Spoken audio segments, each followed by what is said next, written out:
Welcome, and thank you for joining us for our third installment of our Lenten study here at St. Olave's Anglican Church.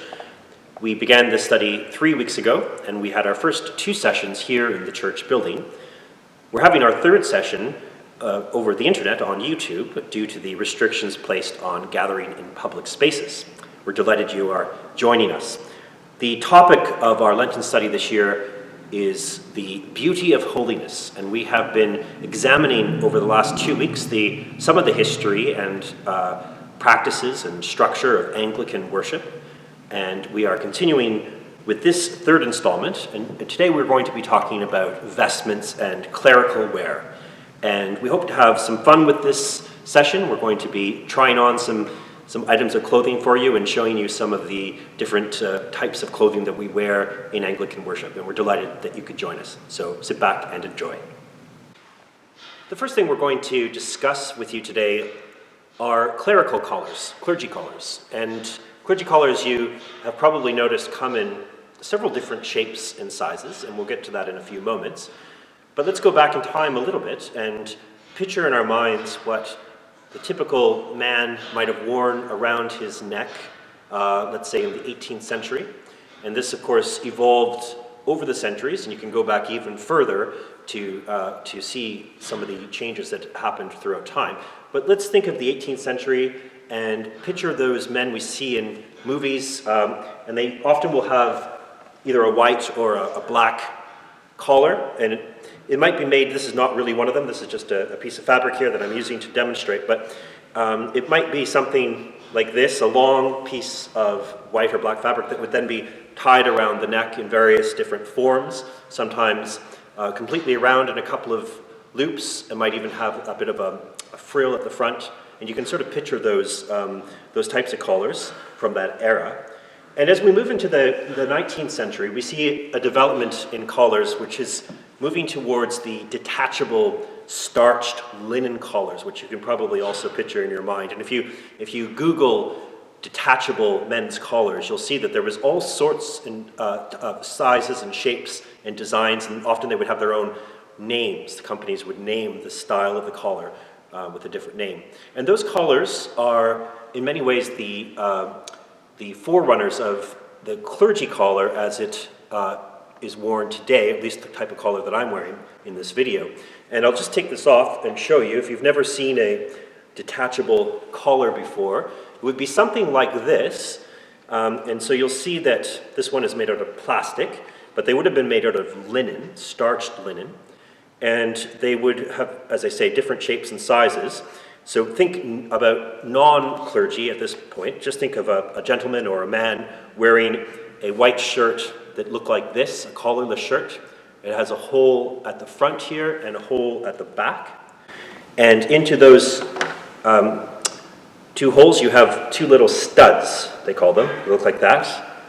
It's a little collar stud, and I have one that's in the back of my shirt right now too, which I can't get out very easily.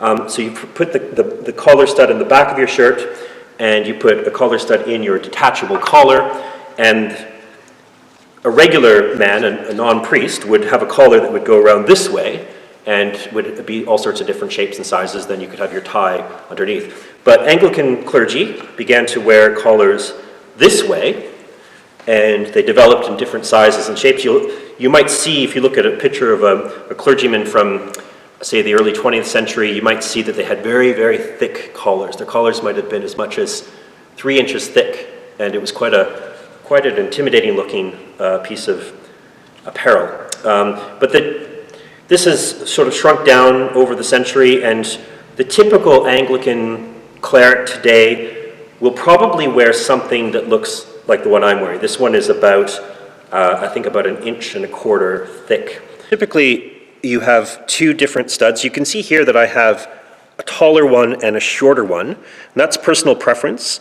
I find that the taller one works better for the back, and the shorter one I prefer for the front so that it doesn't gouge into my Adam's apple. And essentially the way that these work is I will put, this is the way I do it, other priests might do it differently, I put the small stud through this hole on the inside of the collar, And I'm just going to put this down for a second. I'm going to put the taller, longer stud in the back of my shirt. And you can see there's a little pocket there that it fits into. There's two pieces of fabric here, and it sort of slides in between the two and through that opening. And then I'm going to attach the collar through the two, rather than having a button here like most men's shirts would have, there's just two openings, no button. And so the stud acts as the button, and it goes through, first of all, the first opening, and then second of all, the second opening. And then I will wrap it around and connect it here at the back. And that's your classic clergy collar. Now, in the 20th century, this collar has evolved in a few different ways, and there's actually different styles of collars, and I'm going to invite our curate, Alexandra, to come on camera for a second. You can see both of us. And you'll see that she is wearing one different style of collar, which is, can you show them how that works, Alexandra? This one actually is attached with snaps. It wraps all the way around, but it does so between two pieces of black fabric. So it's a bit fussy to get on and off, but you basically stick it between the outer part of the collar and the inner part of the collar, wrapping it all the way around in the back. Fussing with it because it's tricky. And then it has two snaps in the front that just hold it in place.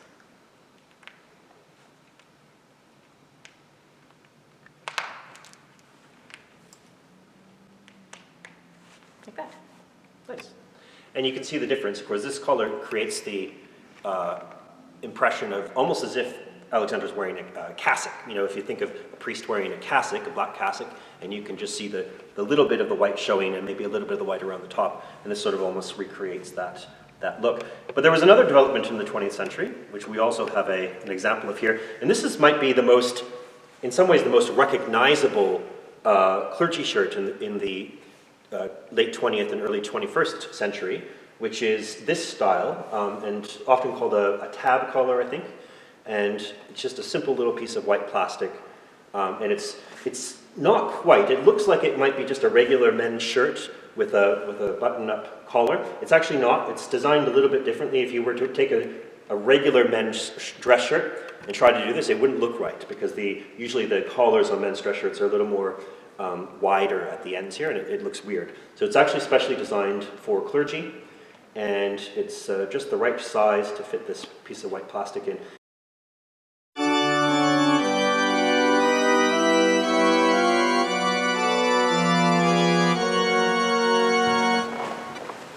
The next thing we're going to talk about is the cassock. But this is just something that priests wear in their day-to-day life, or at least used to. Now, originally, there wasn't any distinction in the way that the clergy and the laity dressed. And in fact, in the 5th century, we have a letter from Pope Celestine to the bishops and clergy of Gaul saying that a priest should be distinguished from the common people by his learning, not his clothes, by his conduct, not his dress, and by cleanness of mind, not by attention to the person. So there was actually no distinction in the way priests and bishops dressed and the way regular people dressed.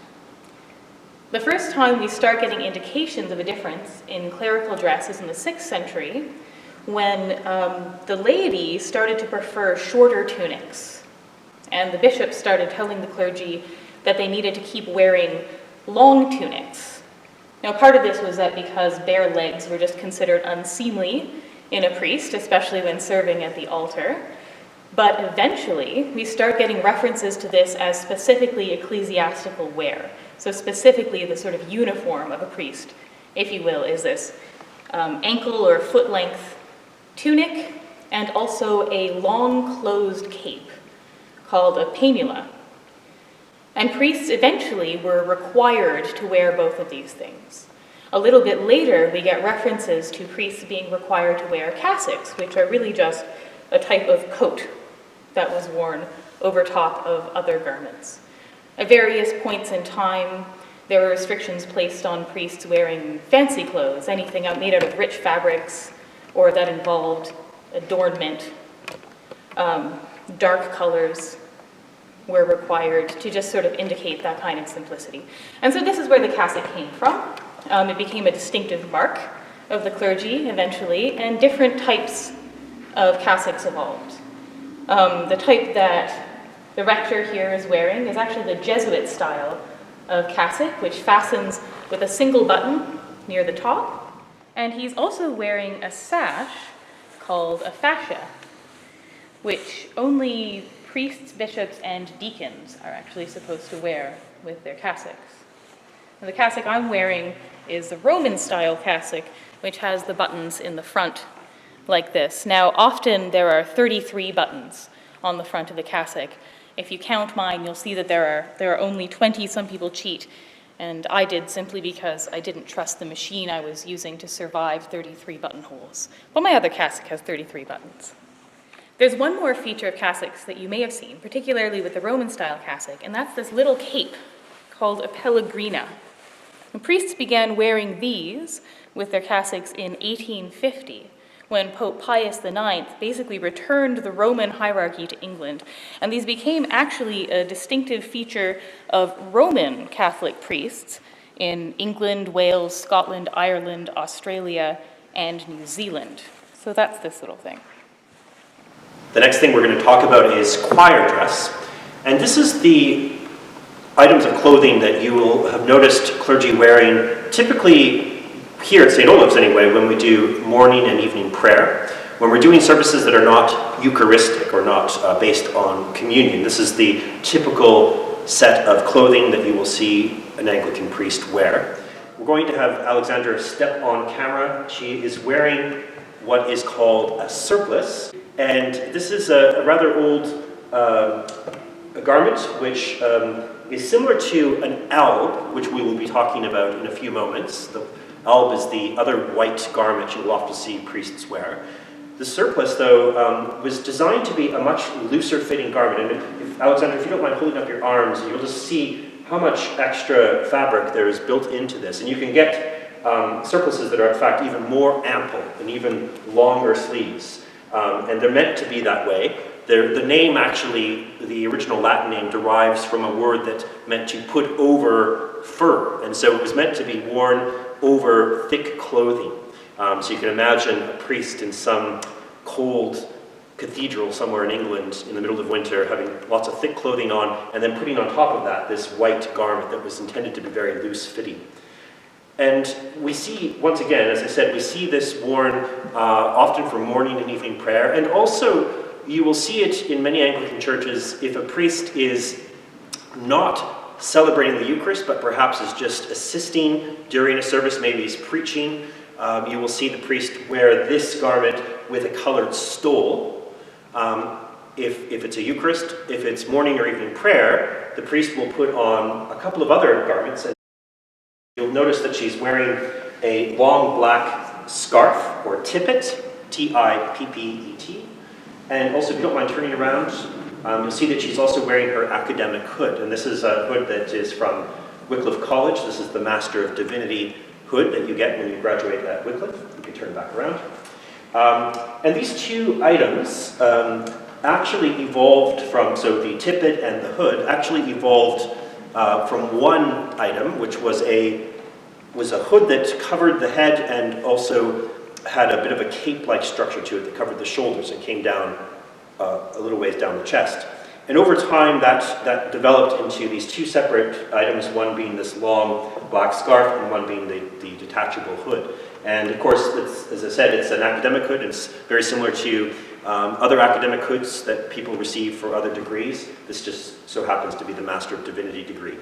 If Alexandra had a PhD, she could wear that hood. Whatever your highest degree that you have achieved is the hood you can wear in a liturgy. She's also wearing what is sometimes called bands or tabs. There's two white pieces of linen or cotton that come down at the front, and you will see those if you look at pictures of clerics from say the 18th century, the 19th century, you often see these both in Roman and Protestant pastors having these preaching caps or bands. And they come out of that whole tradition that I was talking about earlier with men's collars. And they were, in fact, a common item for men at one point, but as fashions moved, the church, like in many things, the church was a little slower to change. And so we see these being retained in church circles as well as in the legal profession. And so you will have noticed that lawyers and judges often have something very similar. One final piece of clothing that is appropriate to be worn with the choir dress is this hat, which is commonly referred to as a Canterbury cap. And if you were to find an image of, say, Thomas Cranmer, for example, the author of the Book of Common Prayer, you'll notice that he's wearing a hat that looks very much like this one.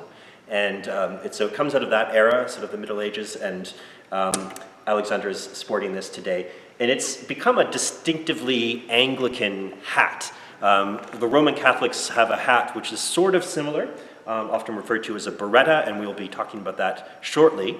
This hat actually changed over time, and if you were to look at a picture of an Anglican clergyman from the early 20th century, you would see that he's wearing more of a mortarboard style hat, which looks like today we think of as a graduation cap. So it evolved into that. But some clergy reclaimed the Canterbury cap and still wear it to this day, although it's fairly uncommon. There's an old joke about the difference between a Roman Catholic, Presbyterian, and Anglican vestry. It's said that in Roman Catholic vestries, there'll be a crucifix. In Presbyterian vestries, you'll have a Bible. But in Anglican vestries, you'll have a mirror. The garment that I'm going to show you now is referred to as a cope, which is this green and gold cape that I'm wearing with a matching stole. And the joke about Anglican vestries is in some ways appropriate. Anglicans, or at least the English, were known at one point in history for their needlework. And English work, it was called, was renowned at one point in history for the intricacy and the craftsmanship and the skill involved with making very beautiful vestments, highly ornate, very intricate embroidery. The origins of the cope are in fact very ancient. If you go back to ancient Greece and ancient Rome, there were a couple of different garments that were worn commonly. One of them is referred to as a penula, and another one is a biris. And these are garments which you will see depicted on the screen. And you will see that they were garments that were hooded garments that also covered the shoulders and most of the upper body, a very comfortable, protective, warm garment. Both of them had hoods, and both of them went over the shoulders and were attached at the front, sometimes attached all the way down.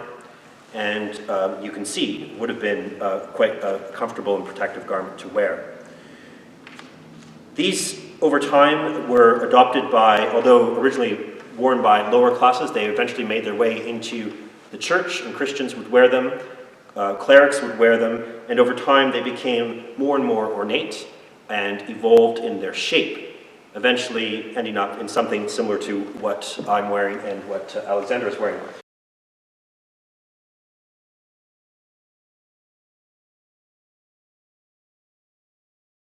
You'll see that there's a couple of different styles. The hood on these garments no longer is a hood that you would actually wear on your head. I'm going to turn around and show you the hood on this coat that I'm wearing, and you'll see that it's just it's not a real hood. You could never put this over your head. This one looks as if it could, but it in fact would not fit over your head. It's just a stylized hood. And this one goes over the shoulders, this one hangs lower on the back. And now we're going to talk about the vestments that the priest wears when celebrating Holy Communion. Well, the first thing the priest puts on when vesting to celebrate is called the Amice. That's this traditionally linen square with 2 strings, typically 3 by 2 feet, a rectangle. The word comes from the Latin amictus, which just means cloak. It's really any kind of covering. Early on it was also called a humerale, which means a shoulder cloak. Some early liturgical writers thought it came from the Jewish ephod. This is described for you in Exodus, in chapter 28, verses 6 and 7. It's a linen cloth worn by the high priest and embroidered with violet, purple, and scarlet threads, interwoven with gold, but this origin is doubtful. Scholars tend to think actually that it served a practical purpose, whether that was to cover the priest's throat for reasons of seemliness or for reasons of warmth to protect the voice while speaking, or to protect the more expensive vestments from the priest's greasy hair.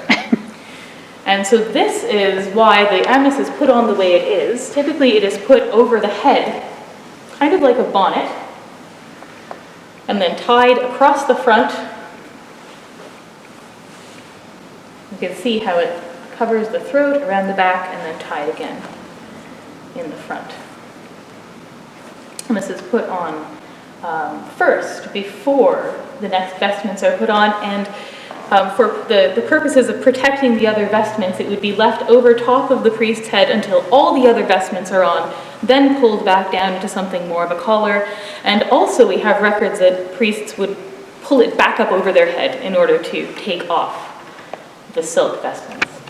Something called an apparel, which is this thing right here, is sometimes also worn with the amice. It's a colored piece of fabric, often the same fabric as the outer vestments, which is attached to the amice at the back. Apparels have been attached to the chest, the bottom, and back of the albs and the sleeves of albs. This practice came about in France in the 13th century and is not particularly common anymore. Mostly it ceased to be used when the practice of adding lace to vestments was introduced a few centuries later. Following the amice, the priest would put on something called an alb, which is an ankle-length white garment traditionally made of linen, though often our albs are made of other materials. As opposed to the surplice, it has tight-fitting sleeves. You can see that the sleeves don't droop in the same way that the surplice does. And this really is what distinguishes the alb from the surplice, that and the fact that it is worn under the other Eucharistic vestments.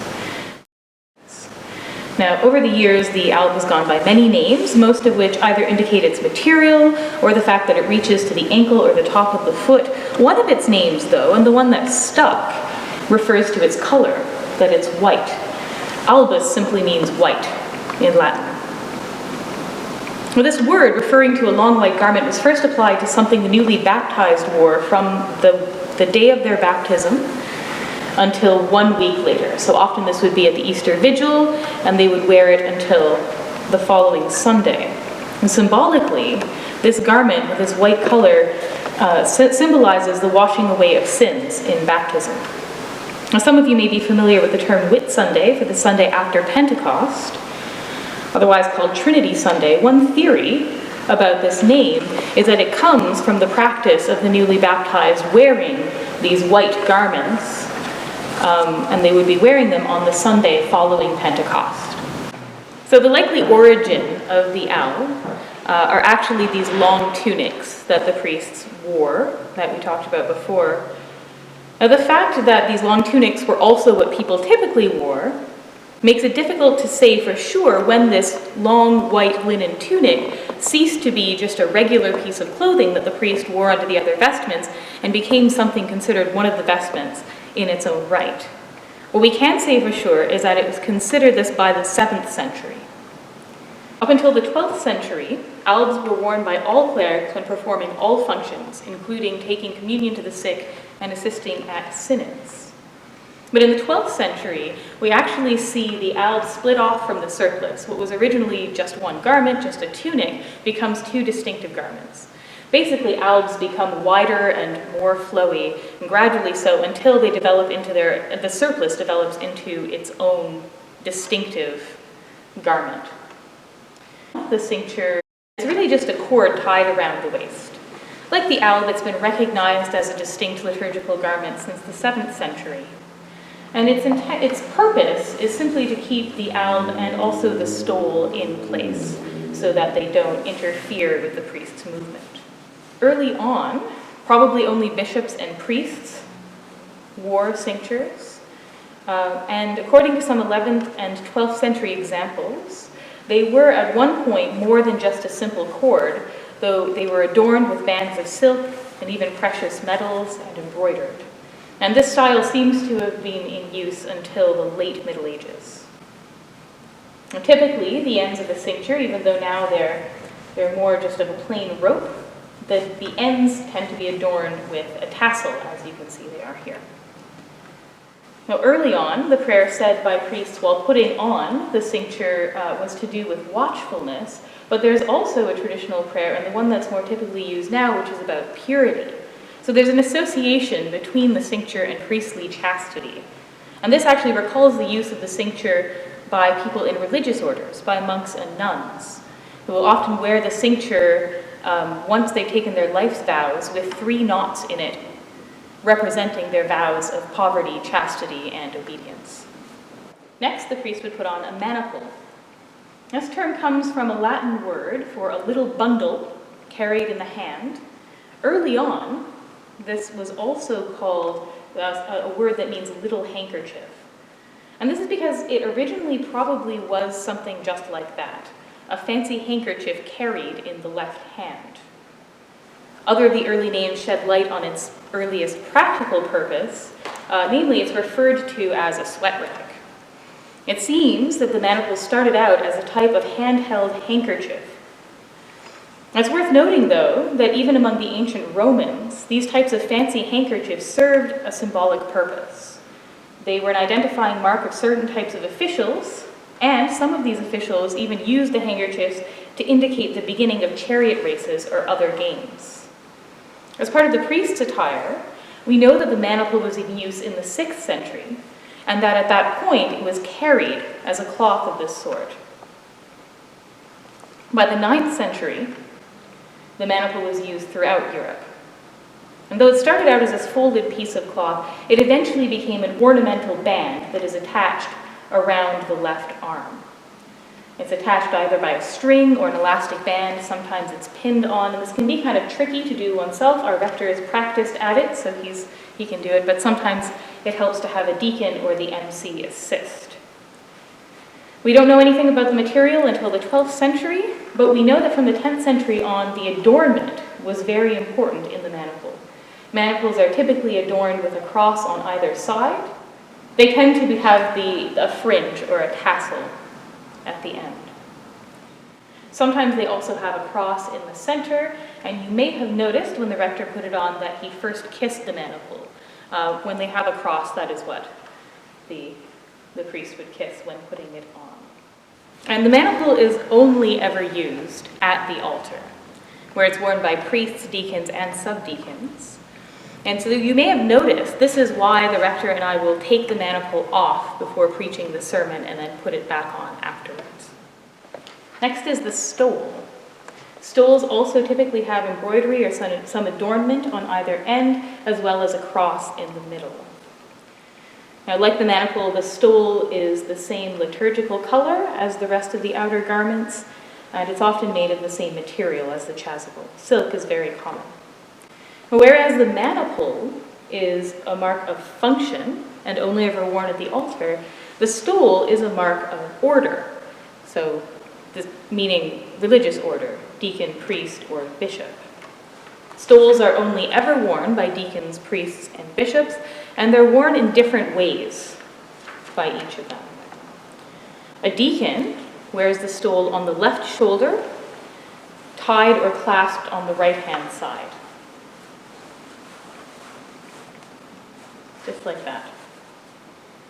A priest will wear a stole over the back of the neck, and traditionally also crossed in the front. You can see that it gets crossed in the front and then secured by the cincture. At least this is the way that stoles are traditionally worn with an alb. As you saw with the surplice earlier, priests will also wear them just hanging down when they're worn over a surplice.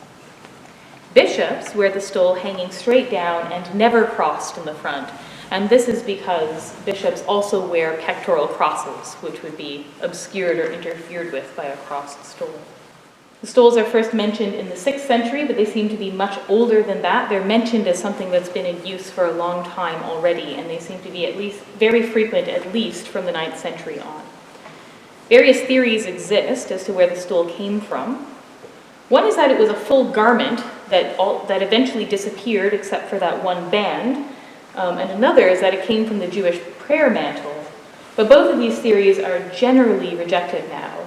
And it's thought that this was originally a type of neckcloth or napkin that was worn to mark the order or rank.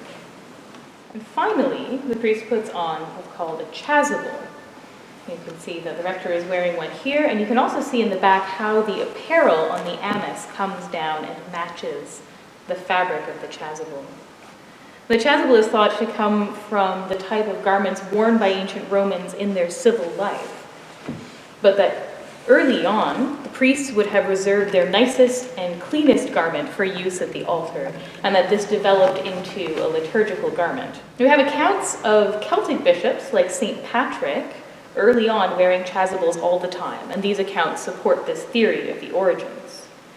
The word is from the Latin casula, which means little cottage, and seems to have come from the fact that it covered the whole body like a little house. Early accounts also suggest that the chasuble typically had a hood.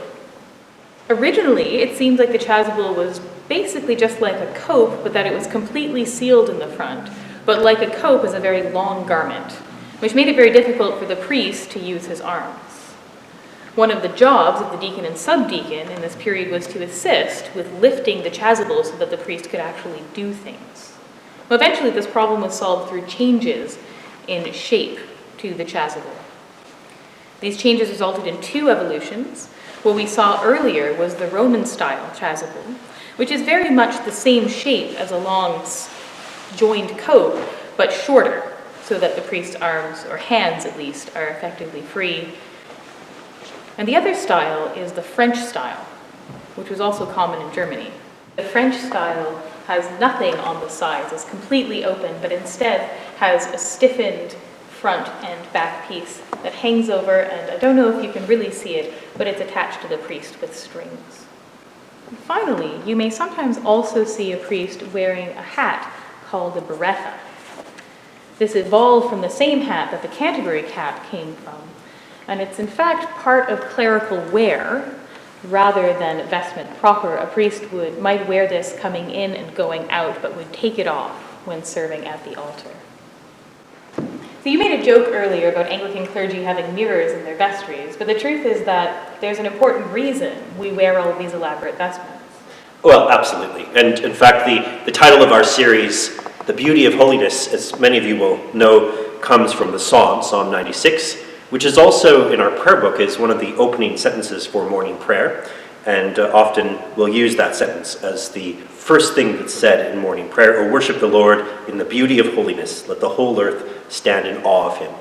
And I think you might agree that all of these traditions that we've inherited remind us of the worship and the beauty of God, and the worship that we owe God, and that we approach God with reverence, and we approach God acknowledging the tradition from which we come, and we do so with dignity, and that we offer our finest and our best vestments, the best we can afford as a parish.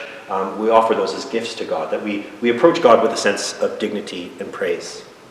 Thank you so much for joining us, and keep an eye out next week for the 4th and final session of our Lenten series, which will be an instructed Eucharist.